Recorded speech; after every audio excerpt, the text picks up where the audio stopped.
Break down சீரிஸில் அடுத்து நான் பார்க்க போகிறது ஃபால்கன் வின்டர் சோல்ஜரோட எபிசோட் 5 பிரேக் டவுன் தான். இந்த எபிசோட் 5-6 தான் பார்த்தீங்கன்னா ஃபினாலேக்கு ஒரு லேட்டாகவும் அந்த அடுத்து ஃபினாலுமே இருந்துச்சு. அண்ட் இதுவுமே பார்க்க சூப்பராக தாங்க இருந்துச்சு, ஒன்றாவோட மோசம்லாம் கிடையாது, நல்லாவே இருந்துச்சு இந்த சீரிஸ். அண்ட் நிறைய பார்த்தீங்கன்னா பழைய படங்கள் சீரிஸ்க்குலாம் சின்ன கால்பேக் கொடுத்துருக்காங்க. நம்ம ஜான் வாக்கரோட கேரக்டரையுமே டெவலப் பண்ணியிருக்காங்க. ஒரு நல்ல கேரக்டராக போயிருக்கு இந்த சீரிஸில் ஜான் வாக்கருக்கு. சீரிஸை பார்த்தீங்கன்னா நல்லா பண்ணியிருக்காங்க. அந்த ஆக்டருமே உண்மையிலே நல்லாவே நடிச்சிருந்திருக்காரு. அதை அவரை பார்த்தீங்கன்னா அடுத்து யூஎஸ் ஏஜென்ட்டாக காட்டியிருக்காங்க. அப்சல்யூட்லி இது அடுத்து பார்த்தீங்கன்னா ஸ்ட்ரைட்டாக தண்டர்போல்ட்ஸ் படத்தோட தான் கனெக்ட் ஆகுது. வேலையுமே காட்டியிருக்காங்க. வேல் படம் தான் அடுத்து பார்த்தீங்கன்னா தண்டர்போல்ட்ஸ் படத்தில் வர போகிறாங்க. அவர் கூட யார் வாங்கினாங்கன்னு போயிட்டு இருந்ததில் வேற யாரும் இல்லைங்க, நம்ம வேல் தான் அதை வாங்கியிருக்காங்க. பல ஸ்பெகுலேஷன் போயிட்டு இருந்துச்சு. அது ஆஸ்கார்ல வாங்கியிருப்பாங்க, இல்லைனா நம்ம ரீட் ரிச்சர்ட்ஸ் வாங்கியிருப்பாங்கன்ற மாதிரிலாம் போய் அந்த டவரை வேல் தான் வாங்கியிருக்காங்க. யூஎஸ் ஏஜென்ட்டுமே தண்டர்போல்ட்டுக்குள்ளே ரெக்ரூட் பண்ணியிருக்காங்க அவங்க. வெல், நான் வேற கதைக்கு போயிட்டேன். இப்போ இந்த எபிசோடுக்கே நம்ம திரும்ப வந்துடலாம். இல்லை, இந்த எபிசோட் எடுத்துக்கிட்டிங்கன்னா ஸ்டார்டிங்கில் அந்த இடத்துல கொலை பண்ணிட்டு இந்த பக்கம் ஓடி வந்த நம்ம ஜான் வாக்கரை சாமும் பக்கியும் மீட் பண்ணுறாங்க. அந்த ஷீல்டை கொடுத்துட்டு நீ அதுக்கு தகுதி இல்லை, நீ தப்பு பண்ணிட்ட அப்படின்ற மாதிரி ரெண்டு பேருமே அந்த ஷீல்டை உத்து பார்க்குறாங்க. அதில் ரத்தக்கரை இருக்குது. மொத்த லெகசி இப்படி அடிச்சு கெடுத்து உடச்சிட்டியடா அப்படின்னு சொல்லி அவங்க ரெண்டு பேருமே அந்த இடத்துல சண்டைக்கு இறங்குறாங்க. எக்ஸாக்ட்லி பார்த்தீங்கன்னா சிவில் வாரில் வந்து அதே சண்டையை தான் இங்கே ரெப்ளிகேட் பண்ணுறாங்க. அந்த சண்டை போடும்போது கூட பாருங்களேன், ரெண்டு பேருமே வந்துட்டு அவங்களோட பவர் கரெக்டாக யூஸ் பண்ணுறாங்க. ஐ மீன் நம்ம சாம் வந்துட்டு சூப்பர் சோல்ஜர் இல்லை, ஆனால் அவர் பார்த்தீங்கன்னா தன்னோட விங்ஸை எந்த அளவுக்கு எஃபெக்டிவாக யூஸ் பண்ணுறாரு, விங்ஸ் யூஸ் பண்ணி எஸ்கேப் ஆகுறது, தப்பிக்கிறது எல்லாத்தையும் பார்த்தீங்கன்னா கரெக்டாக காமிச்சிருக்காங்க. விங்ஸ் இருந்தால் அதனால் யூஸ் பண்ண அப்படின்னு சொல்லி கடைசி ஜான் வாக்கர் பார்த்தீங்கன்னா அந்த ரெண்டு விங்ஸையுமே பிச்சு போட்டுருவான். அதோட ரெண்டு பேருக்குமே பார்த்தீங்கன்னா ஜான் வாக்கர் ஈஸியாக டஃப் கொடுப்பாப்புல. லைக் எத்தனை வருஷம் சண்டை போட்டு நம்ம பார்த்தீங்கன்னா அவர் ஈஸியாக டஃப் கொடுப்பாரு. சண்டையை பார்த்தீங்கன்னா ரொம்ப ஒரு ஈஸியாக பண்ணிட்டு இருப்பாப்ல ஜான் வாக்கர். கொஞ்சம் கஷ்டப்பட்டு தான் ரெண்டு பேருமே சண்டை போடுவாங்க. ஆனால் அந்த இடத்துல பார்த்தீங்கன்னா நம்ம பக்கியை தூக்கி அடிச்சதுக்கு அப்புறம் அந்த இடத்துல அவர் போய் ஒரு கரண்ட் கம்பியில் பட்டு ஷாக் அடிச்சு விடுவாப்ல. அவரோட ஆம் பார்த்தீங்கன்னா லைட்டாக கரண்ட் ஷாக் அடிக்கிற மாதிரி காட்டியிருப்பாங்க. வைப்ரேனியம் எலக்ட்ரிசிட்டியை கண்டக்ட் பண்ணுமான்னு கேட்டிங்கன்னா பாசிபிளி வாய்ப்பு இருக்குது. ஏன்னா இதே மாதிரி தான் சிவில் வாரில் பார்த்தீங்கன்னா பிளாக் பேந்தர் சூட்லையுமே பிளாக் விடோ வந்துட்டு அந்த எலக்ட்ரிசிட்டியை வச்சு தான் அவங்களை கொஞ்சம் பண்ணியிருப்பாங்க. வைப்ரேனியமால பாசிபிள் எலக்ட்ரிசிட்டியை கண்டக்ட் பண்ண முடியும். அதனால தான் பார்த்தீங்கன்னா இந்த இடத்துல கொஞ்ச நேரம் அந்த ஆம் ஃபெயில் ஆகிற மாதிரி காட்டியிருக்காங்க. ஜான் வாக்கர் கிட்டத்தட்ட பார்த்தீங்கன்னா நம்ம பக்கியுமே ஒரு கட்டத்தில் கொல்ற ரேஞ்சுக்கு வந்துடுறாரு, சாமியுமே கொல்ற ரேஞ்சுக்கு வந்துடுவாரு. பக்கியை கொல்லும் போது ஃபால்கன் வந்து காப்பாற்றுவாரு. அந்த பக்கம் நம்ம சாமை கொல்லும் போது இந்த பக்கம் பக்கி வந்து காப்பாற்றுவாப்ல. ஸோ பதில் காப்பாற்றிட்டாங்க, சரியா போச்சு.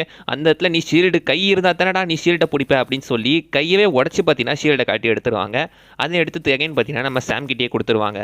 எக்ஸாக்ட்லி அந்த சீனை பார்க்கும்போது பார்த்தீங்கன்னா எனக்கு அப்படியே சிவில் வார் ஞாபகம் தான் வந்துச்சு. சிவில் வாரில் அவங்க ரெண்டு பேருமே சண்டை போடுவாங்க. சண்டை போட்டு பார்த்தீங்கன்னா அந்த பக்கம் கீழே விழுந்து கிடக்கிற மேன் ஒரு ஷீல்டை போட்டு போன்னு சொல்லும்போது ஸ்டீவ் ராஜஸ்மே ஷீல்டை போட்டு போயிடுவார். இந்த பக்கம் அவனும் அதே மாதிரி தான். பக்கி பார்த்தீங்கன்னா அந்த ஷீல்டை அங்கேருந்து எடுத்து நம்ம சாம் கிட்ட போட்டுட்டு போயிடுவார்.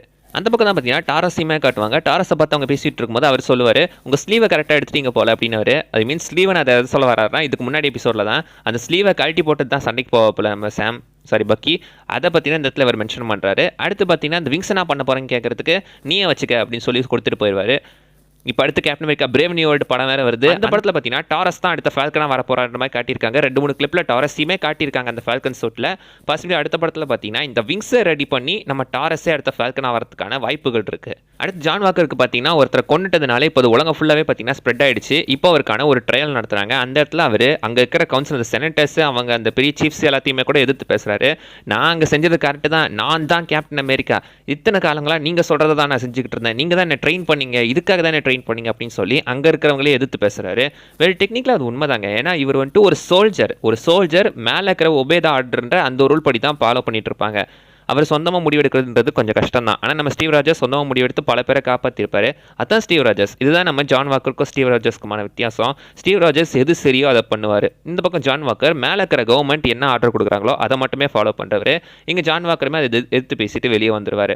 வெளியே வந்தால் அந்த இடத்துல தான் பார்த்தீங்கன்னா வேலை காட்டுறாங்க. வேல் வந்துட்டு இந்த பக்கம் நம்ம தண்டர்போல்ட்ஸ்க்கு ரெக்ரூட் பண்ணுறதுக்காக தான் நம்ம ஜான் வாக்கரை பார்க்கறதுக்காக வந்திருக்காங்க. அந்த இடத்துல அவளே கேள்வி கேட்டு அவளே பதில் சொல்லிக்குவா. நீ கேள்வி கேட்டு நீ பதில் சொல்கிறதுக்கு எதுக்கு அவங்கள கேள்வி கேட்குறன்ற மாதிரி தான் இருக்கும். ஆனால் அந்த இடத்துல பார்த்தீங்கன்னா ஜான் வாக்கர் கிட்ட ஒரு சின்ன ஸ்பீச்சை கொடுத்துட்டு அவங்களை கிட்டத்தட்ட மைண்ட் வாஷ் பண்ணுற மாதிரி பேசிட்டு போயிருப்பாங்க.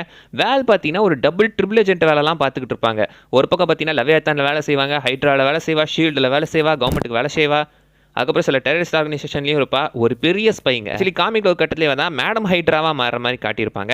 அது ஒரு சின்ன ஸ்டோரி லைன் தான். ஆனால் ஆக்சுவலி இதுக்கப்புறம் தான் சீக்ரெட் இன்வேஷன் வரதான் இருந்துச்சு. சீக்ரெட் இன்வேஷனில் காமிக்ல ஆக்சுவலி வேலை ஒரு பெரிய ரோலே ப்ளே பண்ணியிருப்பாங்க. ஆனால் எனக்கு தெரிஞ்சு சீக்ரெட் இன்வேஷன் சீரிஸில் வேலை எங்கேயுமே காட்டலன்னு தான் சொல்லுவேன். ஆக்சுவலி வேல் பார்த்தீங்கன்னா இந்த எபிசோடில் வந்துட்டு இந்த எபிசோட் ரிலீஸ் ஆகும்போது போன எபிசோடில் எப்படி ஒரு கேமியோ இருக்க போகுது அப்படின்னு சொல்லி பால் பெட்டானி ஒயிட் விஷன் கேமியோ மென்ஷன் பண்ணிட்டு இருந்தாரோ, இந்த சீசன்லையுமே ஒரு கேமியோ இருக்க போகிறதா சொல்லி அந்த கேமியோ பார்த்தீங்கன்னா வேலை தான் சொல்லியிருக்காங்க. வேலை தான் ஒரு பெரிய கேமியோ மாதிரி காட்டியிருக்காங்க. நம்மளால தெரியாதா, கற்பனை எங்கெங்கேயோ போயிடுச்சு. எகைன் பார்த்தீங்கன்னா வேலை காட்டி அதை சப்பையாக்கிட்டாங்க. அந்த பக்கம் நம்ம பக்கியும் சாமும் பார்த்தீங்கன்னா ஒன்றா சேர்ந்து வேலை செஞ்சுக்கிட்டு இருப்பாங்க. அந்த பக்கம் பக்கி பார்த்தீங்கன்னா இந்த ஜீமோவை போய் கண்டுபிடிச்சி அங்கேருந்து பார்த்தீங்கன்னா டோரா மிலேஜ் கிட்ட ஒப்படைச்சிருவாங்க. அவர் டேரக்டாக போய் சொக்கோவியோட அந்த மெமரியல் கிட்ட தான் நின்றுட்டு இருப்பாப்ல. என்ன கொன்று அப்படின்ற மாதிரி தான் அவர் பேசிட்டு இருப்பார். லைக் நான் என் உயிரையும் உனக்காக ஒப்படைக்கிறேன்ற மாதிரி ஒரு டீசென்ட் வில்லனா ஒரு ஜென்டில்மேன் அந்த இடத்துல ஆக்ட் பண்ணுவார்.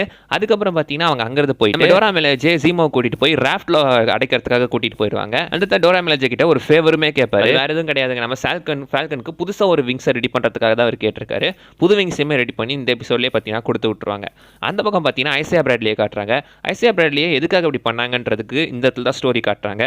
அவர் பார்த்தீங்கன்னா ஒரு இடத்துல தன்னோட ஃப்ரெண்ட்ஸ் அடைஞ்சு கிடந்ததாகவும் அவங்கள காப்பாற்றி கூட்டு போய் வந்ததுனால தான் இந்த மாதிரி அடைச்சாங்கன்னு சொல்லியிருப்பாரு.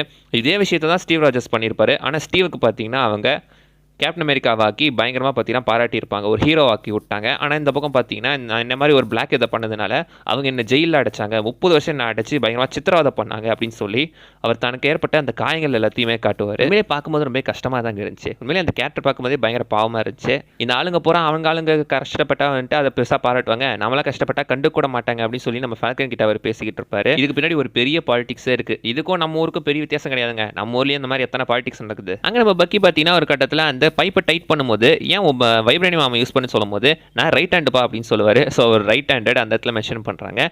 அண்ட் அங்கே பார்த்தீங்கன்னா லைட்டாக அவங்களோட சிஸ்டர்கிட்டையுமே நம்ம பக்கி கொஞ்சம் கடலை போடுற மாதிரியுமே காட்டியிருப்பாங்க. அதையுமே மென்ஷன் பண்ணியிருப்பாரு. எங்கள் அக்கா கூட நீ கடலை போட்டால் உன்னை மீனுக்கு தூக்கி போட்டுருவேன் அப்படின்னுமே மிரட்டிட்டு போவார். இந்த பக்கம் நம்ம ஜான் வாக்கர் பார்த்தீங்கன்னா இவன் லெமாரோட அப்பா அம்மா கிட்ட போய் நான் அவங்கள கொன்னவங்கள தான் கொன்னேன் அப்படின்னு சொல்லுவார். ஐ மீன் தான் பண்ணது சரிதான்ற மாதிரி அந்த இடத்துல போய் தான் சொல்கிறாரு. தான் பண்ணது சரிதான்ற மாதிரியுமே எல்லா இடத்துலையுமே வாதாடிக்கிட்டு இருக்காரு. இந்த பக்கம் பார்த்தீங்கன்னா நம்ம ஷாரன் கார்ட்டர் பேட்ராக் கிட்ட ஃபோன் பண்ணி பேசிக்கிட்டு இருக்காங்க. இந்த டைம் உனக்கு வேலை தரேன், நான் இப்போ டபுளாக தரேன் அப்படின்னு சொல்லி அவங்க பேசிக்கிட்டு இருப்பாங்க. ஸோ இவ பவர் புரோக்கர் அப்படின்றது பேட்ராக்கு தெரியாது.